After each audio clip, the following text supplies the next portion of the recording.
I'm Jonathan Larson with TYT Investigates, and I didn't actually plan to do this at 11:30 exactly today because we actually have the day off. But normally we are here at 11:30 a.m. every weekday with TYTI Daily. I was trying to do this about half an hour early just in response to a new report that's out this morning, and I had some audio problems, so here I am now, 11:30 on the nose. Who knew? Okay, so here's what we're talking about. There's a new report in the Daily Beast this morning, early this morning, and the gist of it is about how President Trump is whining that he's not getting enough credit for the economy, having had a mild but historic, right? Because we've never had to make up so much so quickly. So he's whining that he hasn't gotten enough credit for jobs numbers coming back up. In part, of course, that's because the jobs came back because they reopened too soon. And he wants credit for it and says that Democrats want to build a statue. But there's some inside information in this report that I wanted to share with you, because other than Trump's whiny personality aside, it tells us a little bit about where they're going and how they're thinking about what to do as this crisis grinds on. So here's a little bit of Daily Beast inside info from the White House. By the end of July, a host of policies that had been put in place to lessen the damage of COVID-19 when it first hit are set to expire. While there is emerging consensus within the White House that the government must step in to prevent the possibility of tens of millions of Americans losing their proverbial safety net, there remains wide disagreement over what exactly that patchwork should entail. It's a disagreement worsened in part by a belief among some Trump hands that the economy is recovering quite well. So let's dig a little bit deeper into what the specifics are. Trump's top economic advisor, Larry Kudlow, a very rich man, I should add, summarized the prevailing sentiment inside 1600 Pennsylvania Avenue when, speaking Thursday morning, he declared that the time for generous unemployment insurance had passed, and that Congress would be wise to focus on financial incentives for companies to rehire workers. So, the time for generous unemployment insurance had passed means no more payment to people who are out of work. Financial incentives for companies to rehire workers means we're going to give that money to the companies instead. Why is that? Stephen Moore, a conservative economist and close friend of Kudlow's who informally advises Trump, said in a brief interview on Wednesday that he had sent the White House a recent study, which he co-authored, arguing that, quote, you'd see a lot more unemployment if unemployment benefits were extended with more generous benefits and no incentives for recipients to re-enter the workforce. The study posits that the benefits in the first coronavirus-related stimulus package kept the jobless rate artificially higher than it otherwise would have been. Moore says, quote, if our numbers are accurate, it's hard to see how Trump can get reelected with millions and millions of people unemployed. What they're saying is that they're panicking about his reelection prospects, and what they're saying is that the economy looks bad because unemployment benefits are paying people not to work. And by the way, a little footnote to that is that Mitch McConnell, by the way, is insisting that any new laws shield businesses from COVID-related liability. In other words, they're saying, well, actually, I'll get to it. So what does it exactly mean? What does it look like if you think that unemployment benefits are incentivizing people not to go to work? Well, here's what it means. Yesterday afternoon, the Washington Post published an op-ed by Andy Puzder. It identifies him as the former chief executive of CKE Restaurants, that's Carl's Jr., a senior fellow at Pepperdine University's School of Public Policy, and the author of Getting America Back to Work. And I'll get back to his credentials in a little bit. His headline is, don't extend the CARES Act's $600 weekly bonus. He's literally arguing, don't continue to give more money to unemployment people who are unemployed. He writes, the U.S. employment numbers released Thursday prompted headlines about a record-breaking 4.8 million jobs added in June. Yet even more jobs, he says, could have been added if only employers could find people to hire. There's more than 25 million people unemployed, and employers somehow can't find people to hire. The National Federation of Independent Business, right-wing organization, June jobs report says that 32% of all owners reported job openings they could not fill, an increase of 9 percentage points from May. 51% of these small business, and you can guess how they define small business, 51% of these small business owners reported hiring or trying to hire in June, but 84% of them said they could find few qualified applicants or none at all. Now, I was led to believe that in a free market economy, if people won't work for you, you offer higher wages. That's never addressed in Puzder's op-ed, that if you can't hire people, and by the way, the legitimacy of that claim totally in question here. But if you can't, Mr. Free Market Libertarian, shouldn't you be offering more wages?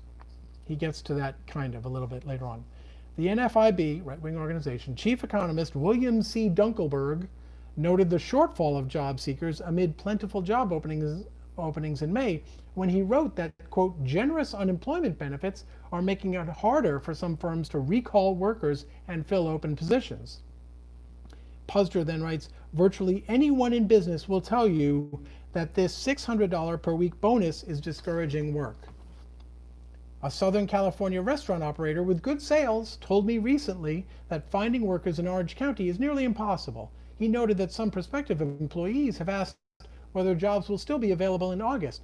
The $600 weekly bonus is set to expire at the end of July. In other words, these potential workers, Puzder is saying, are making a calculated decision that, hey, I can stay home and make $600 more a week in July, and I'll do that if I know the job will still be there waiting for me in August. A May working paper from the Becker-Friedman Institute at the University of Chicago, conservative organization, found that, when it comes to economics, found that 68% of eligible workers can earn more on unemployment benefits than working. A stunning 20% of the unemployed doubled or better their lost earnings. To Puzder, what's stunning about this is that people got more money.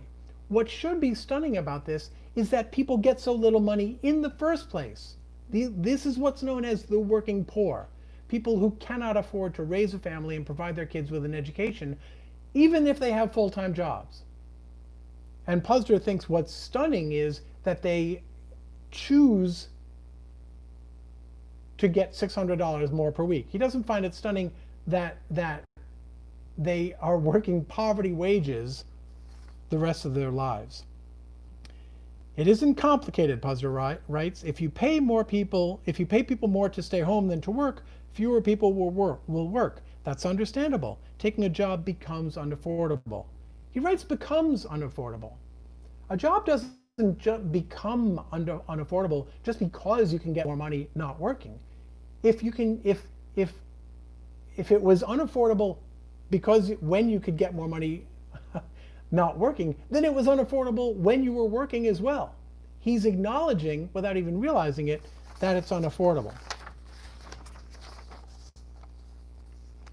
And he writes, there is an important difference between helping people who are unable to work and providing benefits so generous that they encourage people not to take available jobs. So that's his thesis here. People are not taking available jobs because they are getting these generous benefits. Progressives argue, he writes, that this extension of added benefits and associated government spending would boost economic growth. That argument is reminiscent of 2010, when following passage of an $800 billion stimulus bill, the Obama White House's rosy gross domestic product forecasts failed to materialize in the years that followed. This was a scandal way back when. It was a ginned up thing about what Obama's projections actually were for the GDP, so that's bogus. The bigger point is the stimulus worked. No one disputes that, except, of course, Andy Puzder. So, one thing he says that I want to get back to here is a government check is certainly welcome during a crisis, but it is a poor substitute for the dignity of a job, the security of an earned paycheck, and the opportunity for a better future. So I want to unpack those. But first I want to explain the thing that he did not mention. There is a greater incentive out there for people not to take jobs other than getting $600 a week. It turns out there is an infection, there is a virus that is actively spreading throughout the United States of America. Not only is it actively spreading, it spreads indoors, in workplaces, when you show up. To many people, the idea of getting a potentially fatal virus is a disincentive to show up to work. The entire point of making it easier to stay home was so that people would not feel coerced to go to work, which might kill them. Puzder does not mention this whatsoever. Doesn't even occur to him that there is a reason which benefits the economy in the long term, which benefits the country in the long term. There is a reason to incentivize people not to go to work if they do not feel it is safe. Totally missed by this guy. And the part that was not included in his bio was that this was Trump's first choice to be his Secretary of Labor, Andy Puzder, who right now, in an op-ed in the Washington Post, makes no mention of the fact that people already have an incentive not to go to work, which is not to die. So let's unpack what he said. Dignity of a job, a government check is a poor substitute for the dignity of a job, the security of an earned paycheck, and the opportunity for a better future. We'll go in reverse order. The opportunity for a better future. He's talking about people who have low-wage jobs. Low-wage jobs are no longer the ladder to high-paying management positions that they used to be. Andy Puzder was the CEO of the Carl's Jr. restaurant chain, which underpaid people, deprived them of opportunities to advance, and engaged in all kinds of things like wage theft and all kinds of discriminatory practices. Specifically, denial of people the opportunity for a better future. He also says a government check is a poor substitute for the security of an earned paycheck. Puzder's dream, and he said this publicly, was to replace his workers with robots. Puzder's an older guy, even older than I am, so maybe he's still living in that cradle to grave mentality where you got a job, you worked up the ladder, and you retired as a vice president or a manager or something like that, and you actually had the money to retire and go on vacation. No one today has the security of an earned paycheck anymore. There is no such thing, because the Andy Puzders of the world are out there spending their nights thinking about how they can cut their payrolls. Not because of coronavirus. This dynamic has been in place since Oliver Stone's movie Wall Street came out before. That's what they are doing. These rich people, the Andy Puzders of the world, are actively figuring out how to extract value from the companies that they have bought. And the easiest, quickest, fastest, most lucrative way they can do that is by firing people. And I've talked before any number of times about just how invested they are in massive research efforts, all kinds of think tank efforts to figure out how can we fire these people. That's the security that people face, no matter how good a job they have, no matter how big the company. The bigger the company, the more likely it is that someone up there is paid to do nothing but figure out how to fire the peons. The first thing Andy Puzder said was that a government check is a poor substitute for the dignity of a job. Let's talk about the dignity of a job for a minute. Andy Puzder, as I mentioned earlier, is the former chief executive of CKE Restaurants, a senior fellow at Pepperdine University's School of Public Policy, and the author of Getting America Back to Work. He is also the failed Trump nominee for Labor Secretary. All of those things may sound impressive, and in, think tank wonk world, they kind of maybe are, what they actually add up to is Andy Puzder right now does not have the dignity of a job. This is an unemployed dude who happens to be rich, so he can spend his days denying himself the dignity of a job and writing op-eds, which the Washington Post publishes, despite the fact that it does not address the coronavirus in the room, the actual reason people do not want to go back to work. So, what's the bottom line point here? The bottom line point is Andy Puzder yesterday laid out in an op-ed that specifically says don't extend job benefits. And now we have the Daily Beast early this morning telling us that within the White House, they're talking about no longer giving benefits to working people that might allow them to stay at home in order to protect their lives, because they think that's artificially suppressing, depressing the unemployment numbers in a way that's hurting Trump politically. So what are they going to do? They're going to take away those financial incentives to stay at home. They're going to force people to go to work in the middle of a pandemic that is on its, not its second wave, its second spike. And it never really went down the way other countries did, right? It peaked early on in April. It came down a little bit, never went all the way down, and is now soaring. We are now above 50,000 cases a day, more than one day in a row.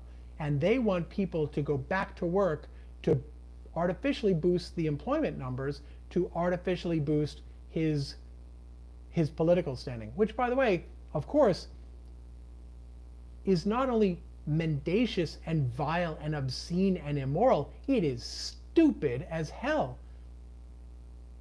They're actively talking about how they can feed cannon fodder onto the fire. And I know I'm mixing my metaphors there.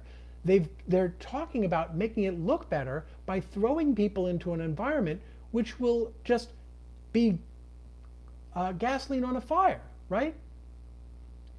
And the consequences of that will be front and center in hospital hallways and on local newscasts week after week after week, like a mounting drumbeat, along with schools opening, right? We're talking now about specifically planning a third wave, all of which will be coming as these not only the unemployment benefits go away, but also things like state moratoriums on mortgage payments and evictions, right? So we're going to have a third wave. If all these people get forced to work starting in August or whenever, all these people get forced back into workplaces that will still be reeling from the second wave that we have now, resulting from their premature reopening. So they open prematurely, now they're closing down again, but they're still going to deny benefits and force people back to work. So those cases are going to mount up. We're going to get more homeless people. And then this moron is going to run for re-election. So, what can we do about it? House Democrats are the only wall we have, right, between to stop something getting passed. The problem is we're talking here about something expiring. So it may be that the only option is to make Republicans in Congress well aware of the fact that if they deny people benefits, which were intended to let them avoid exposure to the virus, they're going down along with Trump as well. Anyway, this is I wanted to let you know the tea leaves are out there. We know where they're going and we know where they're headed. Oh, and by the way, don't forget Mitch McConnell's little twist in there, which is if the government's deprivation of benefits forces you back to work, they're also going to pass laws that say that you can't sue your company if they were irresponsible about the conditions in which you then worked. All of this is massively short-term extractive from individual human beings, their families, but also our economy and frankly the long-term future and health of this nation. So we got a lot of work to do, right? I guess that's all I can say is we have a lot of work to do to make sure this does not come to pass. All right, that's it for me. Sorry it's not super inspiring or anything like that, but I wanted to let you know the contours for this have already been laid out. We can see what this looks like. So recognize it as it starts to come to pass. And please take care of each other. Take care of yourselves. Bye now.